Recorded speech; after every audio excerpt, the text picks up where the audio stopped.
On ouvre de nouveaux livres, toujours avec Koulsoum Lelibou, c'est dans Cosmo Réunionnais.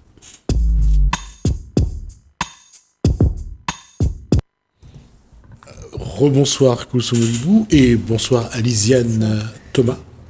Bonsoir. Qu'on a déjà reçu. Oui, qu'on a déjà reçu. Et donc, on avait fait on avait parlé de toute sa bibliographie, de tous les livres qu'elle avait écrits. Et elle était venue pour le dernier. Et on n'avait pas fini. Et devait parler du dernier livre d'Amour et de Balzac. Et puis, on a finalement, le dernier sorti. Voilà. On n'a pas eu le temps d'en parler. Donc, c'est pour ça qu'elle nous revient aujourd'hui pour reparler de l'écriture de ce roman. Parce que ça se passe chez nous, ça se passe aux portes de ces grottes souterraines qui amènent, voilà. Donc on a Ronaldo, on a Marie qui vient d'arriver et qui récupère en fait un terrain qui lui appartient avec des maisons un peu en ruine, des dépendances et tout. Mais il y a déjà du monde qui sur ce terrain, puisque elle arrive de métropole, mais elle ne connaît pas du tout la Réunion. Elle arrive là, elle récupère ce qui est à elle. Et puis, alors là, on va de découverte en découverte. Elle va, nous aussi, le lecteur, on la suit dans ses découvertes. Et puis ceux qui sont déjà là aussi, qui sont très peu bavards, mais qui espionnent, qui regardent beaucoup ce qu'elle fait. Voisins et veillons, c'est exactement Marie, ça. Voilà, alors une belle histoire. Alors, vous les avez visités, ces caves souterraines? J'en ai visité beaucoup. Et en fait, je voulais écrire une histoire qui se passe dans un espace contraint. C'était avant le confinement. Le confinement, on ne savait même pas que ça allait exister. Mais il se trouve que, voilà. Et donc, j'ai pensé au tunnel de lave. J'en avais déjà entendu parler. J'en avais jamais visité. Et puis finalement, je l'ai écrit et j'ai rencontré Alain Bertil, celui qui a fait la préface, qui a aussi fait un petit film et qui est un passionné des tunnels de lave et des volcans à La Réunion. Il est connu. De manière générale, il est toujours en train de découvrir. Il est toujours en train de découvrir, il n'a pas fini, oui. il est vraiment dans... Et donc, par hasard, mais il n'y a pas de hasard, donc je le rencontre. Et donc, il m'a fait découvrir encore plus de tunnels de lave. On a fait un film aussi magnifique là-dessus. Donc, j'avais déjà écrit la moitié de mon roman quand je l'ai rencontré lui et que j'ai découvert les tunnels de lave. Mais je pense que ma rencontre avec lui a permis de sublimer ces tunnels dans mon roman. Oui. Ouais. Ça aurait peut-être pas été écrit comme ça. J'aurais fait que de l'invention. Je serais peut-être allée en voir un quand même. Non, je crois que sur ce qui a été dit dans cette...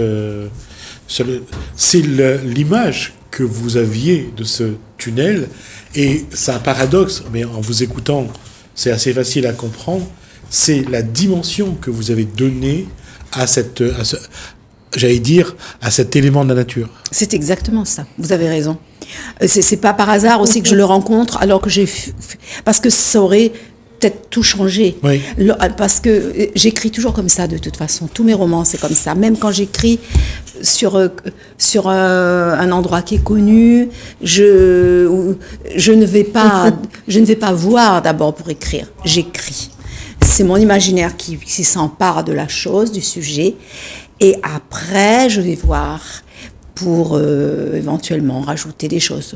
Plutôt rajouter que retrancher, d'ailleurs. Oui. Et vous avez tout à fait raison, c'est exactement ça. Et c'est ça c'est dans votre caractère, vous avez une capacité à sublimer justement les choses. C'est dans mon caractère, c'est ma façon d'écrire. Ouais. Et donc je peux écrire sur quelque chose que je ne connais pas. Jeanne était une femme, par exemple. Était une femme. Oui, tous ces bateaux, toutes ces îles qu'ils ont visitées. Et puis surtout, on est dans un autre siècle. On est dans un autre siècle, voilà. On est ailleurs. Ouais. C'est un petit peu comme si vous étiez, j'allais dire, dans une autre vie, un marin qui va d'aventure en aventure. Exactement, c'est tout à fait ça. Et là, c'était pareil, je connaissais pas, mais j'ai inventé ce monde et tout. Et puis après, je suis allée dedans et j'ai rien changé à ce que j'avais fait. C'était super important, mon socle, de départ, la base d'imaginaire. Ouais, parce que je suis quand même un écrivain, une romancière. Donc, moi, je trouve qu'un écrivain, c'est hyper important quand il nous apporte son imaginaire. C'est ça qui fait aussi la différence d'une écriture écriture avec une autre écriture. On peut parler du même sujet tous, Oui. mais on ne parle pas de la même façon parce que on a ce qu'on apporte, notre inconscient, comme on dit, évidemment, qui est là pour Alors moi, j'apprends aussi donner parce notre... que j'apprends qu'on peut élever des tangs. Moi, je ne pensais pas que l'élevage si. de tangs... ça- si. Alors, moi, j'ai Ça appris. fait, hein. Ça, ça je fait savais. des années que ça se fait à La Réunion.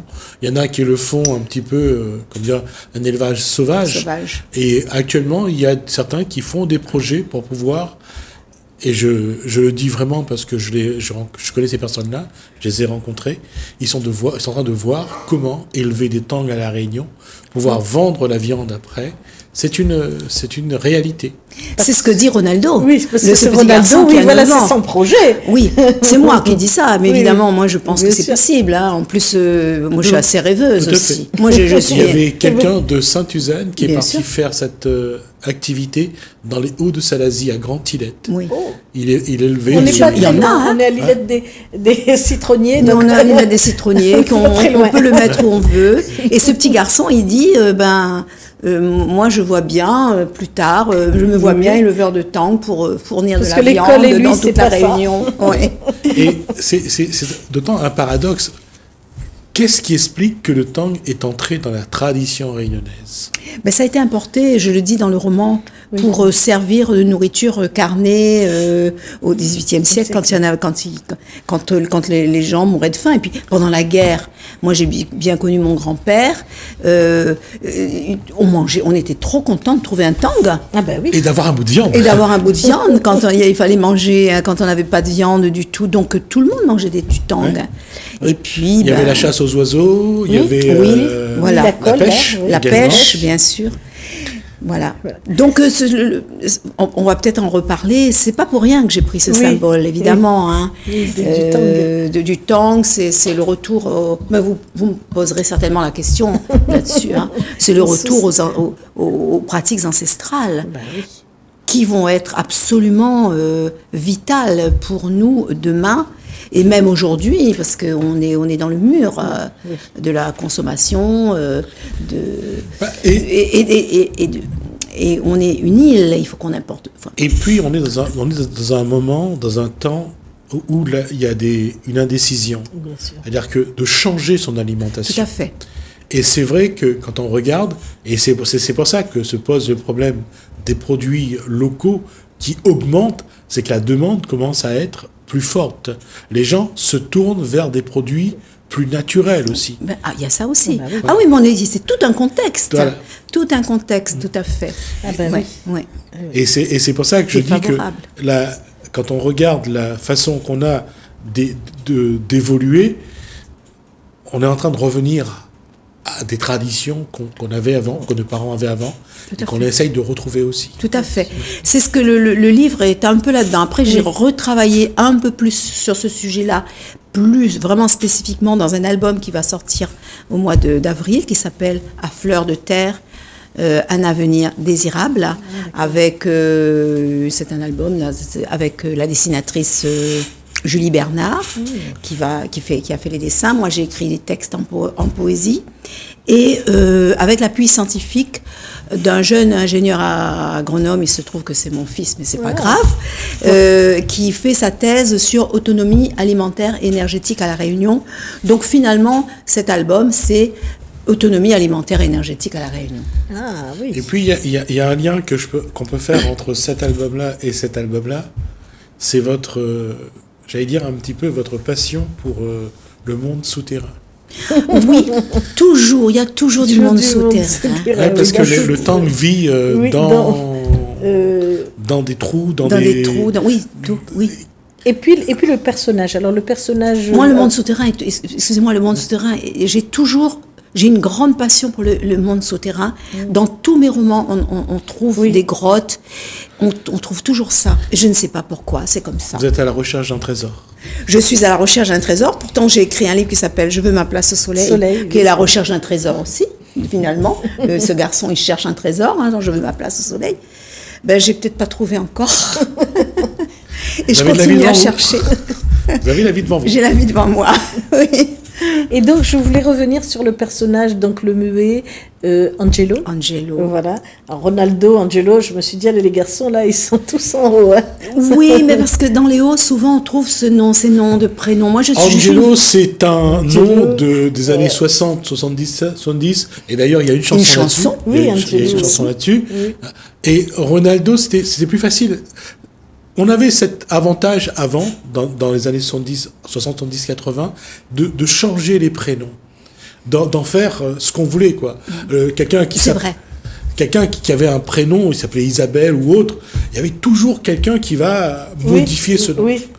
Et c'est ça, et c'est là où on voit la force de la romancière, de rentrer dans ce jeu-là, de mettre les gens dans cet environnement. Dans l'environnement du moment. Ouais. Et puis Ronaldo, c'est parce que on a tellement donné des prénoms comme ça, de stars, de foot, ou de chanteuses. Moi, j'étais prof dans des Sheila, des Dalida, des Luis Mariano. On en avait, des Ronaldo.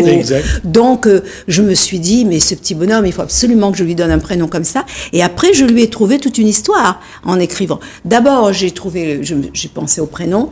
Et vous savez, le romancier, après, ça lui vient, hein, il dit oh bah tiens, on va lui inventer tout un passé. Angelo, lui, j'ai l'impression vraiment de trouver nos paysans agriculteurs des Hauts, ceux qui parlent très peu. Alors quand ils parlent, ils disent 2 ou 3 mots, qui regardent beaucoup, qui observent, même en baissant un peu la tête comme ça. Alors ça j'ai trouvé très imagé. Hein, à chaque fois moi, j'aime que vous beaucoup êtes sur lui. Il est magnifique ce personnage. On me l'a beaucoup dit. C'est le vrai paysan qui est efficace, qui a les traditions. Qui parle pas beaucoup, qui parle pas pour rien dire. Et il y a un élément que vous mettez en avant, elle l'a dit, c'est quand il baisse sa tête, c'est toujours la marque de respect. Oui, devant la femme, tout à fait, il baisse sa tête. Oui, ça. Donc moi, j'ai connu tout ça parce que je suis avironnaise. J'ai vécu dans la campagne, mon papa était paysan. Et pourquoi ils avaient toujours leur petit chapeau? Le chapeau. Parce que il y avait toujours ce salut, le marque de respect. Oui, tout à fait. Ce geste. Et puis, il se sent bien dans cet environnement. Il fait même partie de cet environnement, de son potager, de son petit feu créole, de sa cuisine. Mais je donne des descriptions où je dis vraiment, quand elle le regarde, parfois, elle se dit, mais il fait partie de la terre, c'est une mode de terre. C'est ce qui fait que Marie, qui arrive avec ses idées d'autonomie, parce qu'elle veut, elle dit, mais c'est quoi tout ce monde dans mes pattes? Elle n'est pas méchante au départ, mais elle dit, je suis venue pour me reconstruire. Surtout, j'ai eu une vie maritale compliquée. Les hommes, j'en veux plus. Foutez-moi la paix, hein, pour parler. Et puis, elle tombe sur cet homme. Et c'est vrai que je l'ai bien campé, j'aime le dire parce qu'on me le dit aussi. J'ai vraiment campé cet homme qui va porter en lui toute la beauté de la terre. Et moi, ça j'aime. Moi, j'aime Giono, j'aime tous ces auteurs comme ça. Et puis, la terre, j'aime ça, la terre, hein, parce que mon papa était dans la terre, il adorait ça, il m'a communiqué cet amour de la terre. Je suis beaucoup allée au champ, pas pour travailler, mais pour être contemplative plutôt, moi. Non, quand on arrive dans un champ, je veux dire, c'est quand on est là, on admire. On regarde, on se demande comment on trouve magique ces plantes qui sortent de la terre, qui sont alimentaires. Je veux dire, c'est. Il y a ça, et puis il y a l'odeur de la terre. Il y a mettre ses pieds dedans. Moi, j'ai beaucoup joué dans la terre. Si vous arrivez à 5 heures du matin et qu'il a plu un petit peu. Ah ouais, non mais avec les petites cailles qui sont par-ci par-là, les gouttes d'eau, mais c'est une splendeur pour les sens. Et Marie, qui revient de métropole, donc avec toute sa colère, toutes ses peurs, elle a beaucoup de peur en elle, hein, beaucoup de frustration et tout, elle se rend compte qu'elle a besoin de l'image que cet homme renvoie de sa terre, pour qu'elle aime sa terre.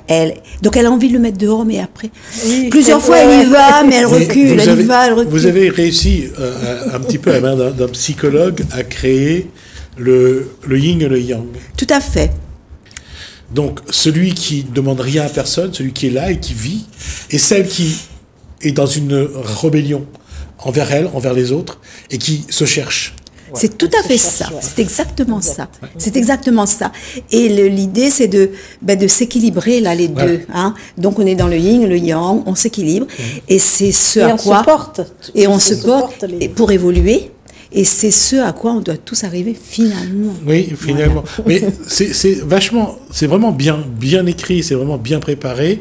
La seule question, en fait, et qui fait le charme aussi d'un livre, c'est où mettre le curseur, où placer le curseur, qu'est-ce qui va déclencher le... Oui. Voilà. C'est un entre fil, deux là. personnes vraiment opposées dans un schéma de comportement, à quel moment ça va faire tilt? À quel moment ils vont se parler, ils vont se rencontrer. Oui, c'est vrai. Et donc, je reviens sur cette culture de champignons, de pleurote. Parce que je sais, d'où vient cette idée de pleurote? Alors, d'où vient cette idée de pleurote? D'abord, c'est un terrain qui était autrefois planté en géranium. Et donc, sur les plantations de géranium, il y avait des champignons de géranium. Quand on faisait les cuites, ce qui restait... Les cuites. Les cuites. Les cuites, c'est-à-dire qu'on met... On faisait cuire, on fait cuire le géranium. Le géranium pour faire l'essence. L'essence, oui. D'accord. Donc on met les feuilles dans l'alambic, ça cuit, ça s'appelle. Et donc ensuite on prend toutes ces feuilles qui ont cuit pendant 24 heures et ça, on les amoncelle comme ça et ça fait. On fait des tas de fumier. Voilà, ça s'appelle. Et c'est ce tas de fumier qui va pousser le champignon. Et c'est vrai, ce que je dis, on dit que c'est peut-être le champignon le plus savoureux qui existe. Et moi, j'en ai mangé quand j'étais petite. C'est vraiment extrêmement savoureux. Ça se vérifie aussi pour la canne à sucre. La bagasse. Oui, la bagasse. Quand on met la bagasse dans un coin et que ça vieillit, ça fait du fumier. Là aussi, il y a des champignons qui poussent. Là, j'ai eu l'occasion d'en manger. Ah oui, ça, je connais pas. Là aussi, c'est délicieux. Ah oui, c'est délicieux. C'est vraiment très bon. Et donc, elle a toujours entendu parler de ça quand elle était enfant, donc par son père, son grand-père. Et donc, mais il n'y a plus de culture de géranium. Et là aussi, on m'a dit que je fais finalement, dans mes romans et dans celui-ci, il y a plein d'entrées possibles. Il y a aussi toute l'histoire agricole de l'île aussi, qui se dessine à travers mon roman. Et donc, elle se dit, je vais planter des pleurotes. Et il y a plus de tas de fumier, mais je vais mettre des pleurotes dans le tunnel, puisqu'il y a un tunnel de lave. Oui. Et en fait, je me suis renseignée. Effectivement, il y a des gens qui cultivent des pleurotes ici, un peu partout dans le monde, et c'est sur de la paille, etc. Donc j'ai un petit peu vu comment ça se faisait. Il y en a qui font dans les caves. Dans les caves, oui, c'est ça. Dans les caves, carrément. Dans les caves. Oui, c'est ça. Pour ça, je me suis dit, aller dans un tunnel de lave, ça passera. Et puis après, je suis romancière. Je me suis dit, mais quelle idée. Ça passe. Non seulement ça passe, parce que, en fait, c'est le taux d'humidité qui est très important. La question, après, c'est de nourrir l'endroit pour que ça se perpétue. Oui. Et après, j'ai vu aussi, à la fin du roman, je dis qu'ils vont les mettre sur des troncs de bois. Oui. Parce que j'ai vu là que ça se faisait aussi. Donc, ils vont essayer d'agrandir un petit peu cette activité pour que le village en profite, etc.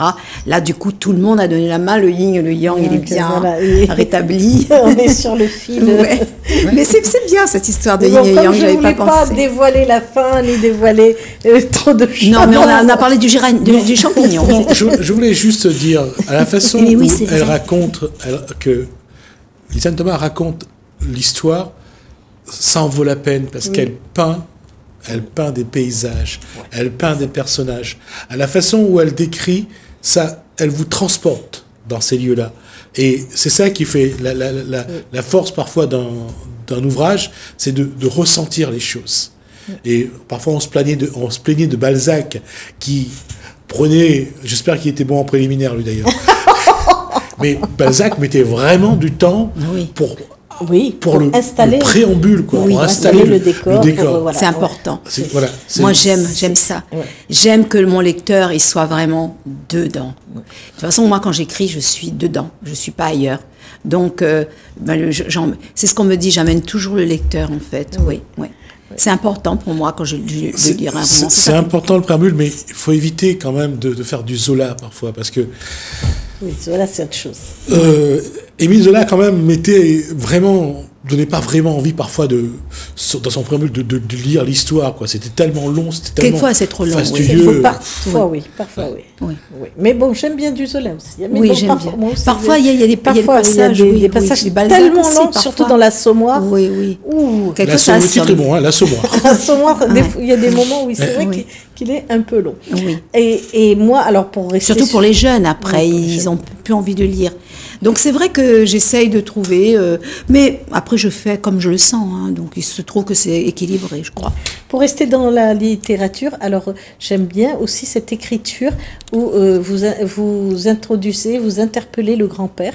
Alors à chaque moment, alors son grand-père il n'est pas là, il est décédé, et il y a des mots qui lui reviennent. Ah, mon grand-père il a dit ça, mon grand-père il a fait ça, mon grand-père, et c'est toujours elle revient sur ses souvenirs, sur sa transmission peut-être qu'il n'a pas voulu le transmettre, mais ça se lit comme une transmission quand même. Oui, tout ce livre est une transmission. Même si ça se dit pas clairement. Et c'est de ça qu'elle a besoin. À partir du moment où la personne fait référence à son grand-père, ça peut être qu'une transmission. Parce que c'est déjà une transmission du grand-père à la personne. Oui. Moi, j'aime beaucoup la transmission. Et justement, c'est pour ça qu'il y a les tanks, pour qu'il y a tout ça. Donc la transmission, comme je vous dis, intergénérationnelle dans les cultures, on en aura absolument besoin, et je suis un petit peu orientée par le travail de mon fils, et puis moi-même, là, ça m'a toujours intéressé, l'environnement. De toute façon, quand on regarde la transmission transgénérationnelle aujourd'hui, on essaie, la médecine reconnaît aujourd'hui la transmission par génération. Hein. On transmet dans nos gènes, on transmet des choses, et cette réalité-là, aujourd'hui, on ne peut pas la nier. On ne peut pas la nier, on en a besoin, en fait. Hein. Et elle en a besoin. Elle a besoin de se référer à eux parce qu'elle est revenue quand même pour se reconstruire ici. Et ils lui ont laissé du rêve. Ils lui ont laissé ce paysage et ce domaine absolument magnifique. Mais comme elle dit, ils lui ont laissé aussi des choses trappes aussi, des pierres. Et il y a des gros secrets, hein, on ne va pas les dire, on laisse sur le lecteur. Malheureusement, on ne peut pas dissocier. C'est exactement ça, mais elle ne s'attendait pas. On ne s'attend pas toujours, on attend toujours au bon, on n'attend pas au mauvais. Mais quand on transmet tout. Voilà, et puis de toute façon, ça nous arrive à nous de se dire, mais pourquoi ils nous ont laissé ça? Pourquoi on nous fait porter ce fardeau du passé? Ça, c'est une question. Il y a tout le monde. Aujourd'hui, surtout, on sait ça.